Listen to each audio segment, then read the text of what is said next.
Chers amis, bonjour. Ce Shabbat, nous lirons deux sidrotes, un Harimot, Kedoshim. Je souhaiterais pour l'heure partager avec vous un des versets bien connus.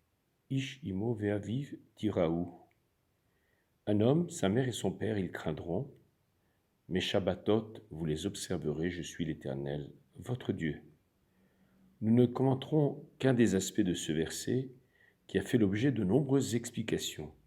Le Talmud dans Yevamot tente de nous faire comprendre pourquoi la Torah a juxtaposé dans ce passage la crainte des parents avec l'observance du Shabbat. Aussi, j'aurais pu croire qu'au nom de la crainte des parents, je pourrais transgresser Shabbat.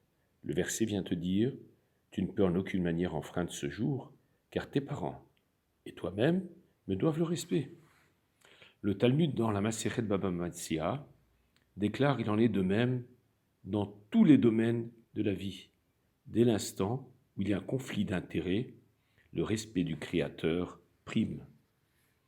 Afin d'illustrer cette idée, nous citerons cette fameuse parabole. 3 amis habitaient dans une même ville. Ceux-ci, après concertation, décidèrent de se séparer afin de faire leurs études dans différents pays et tenter de faire des découvertes qui aideraient l'humanité et de se retrouver par la suite afin de partager ce savoir qui permettrait de constituer une synergie. Quelques années plus tard, les 3 amis se rencontrent. Chacun fait part de son cursus, mais aussi et surtout des progrès scientifiques auxquels ils sont parvenus. Le premier déclare « J'ai réalisé un appareil qui peut permettre de voir ce qui se passe d'un bout à l'autre du monde. » Ils restent tous ébahis par cette découverte.